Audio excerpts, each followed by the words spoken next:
warahmatullahi wabarakatuh. Welcome to class 7 students. We'll be learning an interesting lesson in English, and that is the blind dog. This lesson is written by R.K. Narayan. R.K. Narayan is a very famous writer, and among his writings, this is a short story which is known as the blind dog. So before we start off with the lesson, I hope you all love pets and you all have pets at home, right? So how do you look after the pet? You give food. When it is sick, you'll provide it with certain medicines. Then you'll give bath. You'll make sure that there's a sleeping place. Everything, right? But there are cruel people who misuse animals for their selfish needs. For example, in this lesson, the man will take the help of dog and it will make the dog's life so bad that the dog will not be able to enjoy its life. Let's see how it is. Look into page 44, paragraph 1. It was not a very impressive or high-class dog. It was one of those commonplace dogs one sees everywhere, color of white and dust, tail mutilated at a young age by God knows whom. So here R.K. Narayan is telling that we have certain breeds of dogs, right? So he's talking about a common dog which is found on roads. So he's telling that this dog was white in color and it had a dust color on its body, that is lightish brown, white and brown. And tail mutilated means the tail was injured when the dog was small. Born in the street and bred on the earnings and garbage of the marketplace. So this dog was born in the street and it was living on the garbage food. He had spotty eyes and undistinguished carriage and needless pugnacity. He had spotty eyes, that is there were spots around his eyes, and he had unsuccessful carriage, and he was never a dog who involved himself in arguments of the other dogs. When certain dogs were fighting, he never went and barked along with them. Before he was 12 years old, he had earned the scars of 100 fights on his body. So before this dog was 12 years old, he had so many marks on his body. That is, the dog went and fought with others. That is, other dogs. When he needed rest on hot afternoon, he lay curled up under the culvert at the eastern gate of the market. So when the dog wanted to rest when it was a hot day, he used to go and lie upside down. That is, under the culvert. Culvert means, when you all are very familiar with these drainage tunnels or these water tunnels in which water will pass. So this dog used to go and sleep under those tunnels. In the evenings, he set out on his daily rounds, loafed in the surrounding streets and lanes, engaged himself in skirmishes, picked up edibles on the roadside, and was back at the market gate by nightfall. So this dog used to live at the market gate. And what he used to do in the evening? He used to go on rounds. Where all did he go? He used to go in the neighboring streets, and he also engaged himself in skirmishes. Skirmishes means fighting with the other dogs. Picked up edibles. He used to pick up things with food whichever was fallen on the road, and was back at the market gate by nightfall. Before it would turn dark, he used to come back to the market gate. This life went on for 3 years, and then occurred a change in his life. So the dog enjoyed staying like this for 3 years.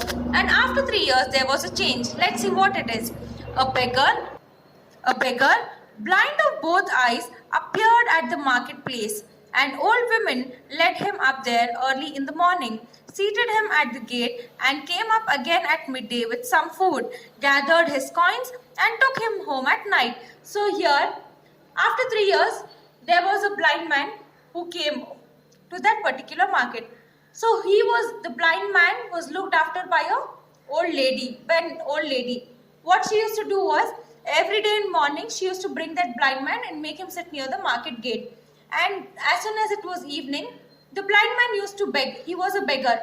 So whatever money he used to collect, the women used to collect all these coins, put it in a bag and take the man back home. The dog was sleeping nearby. He was stirred by the smell of food. So now what happened?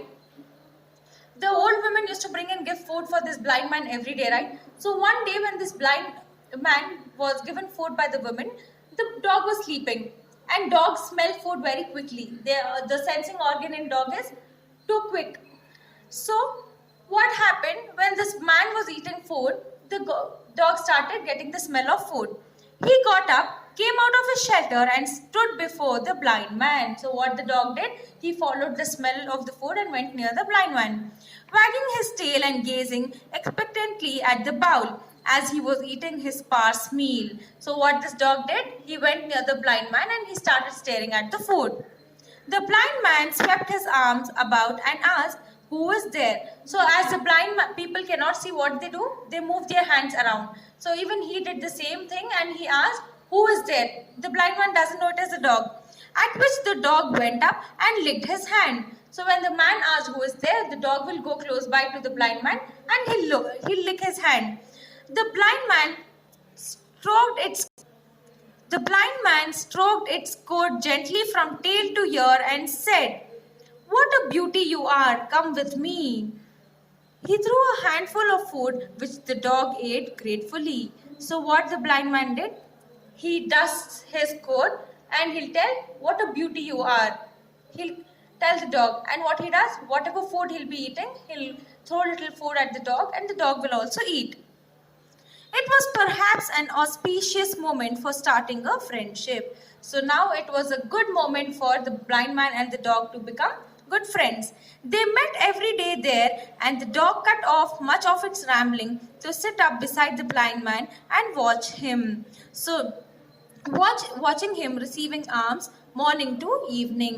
So what they did, the blind man and dog have become good friends, and the dog started meeting this blind man every day, and this dog started to watch the blind man begging, receiving his alms in the sense receiving all the money from morning to evening. In course of time, observing him, the dog understood that the passerby must give a coin, and whoever went away without dropping a coin was chased by the dog. See, this dog was so clever that he understood that whoever passes by from this blind man, they have to give him some or the other thing. If they went without giving anything to this blind man, this dog used to go behind them and bring them back to this blind man so that they give him some money. He tugged the edge of their clothes and pulled them back to the old man at the gate and let go only after something was dropped in his bowl. So what the dog was doing, he used to follow the man who didn't give any money to the blind man, pull his shirt from his mouth and brings him back to the blind man, and once he gives some money to the blind man, he let that person to go. So the dog was helping the man in this way. Among those who frequented this place was a village urchin. So here, who was the most common person who was coming here? A village urchin means a poor boy from a village who had the mischief of a devil in him. And this boy was a very mischievous boy. He liked to tease the blind man by calling him names and by trying to pick up the coins in his bowl. So this boy was so naughty that he used to call the blind man by other names, and he also used to take the money which was there in the bowl.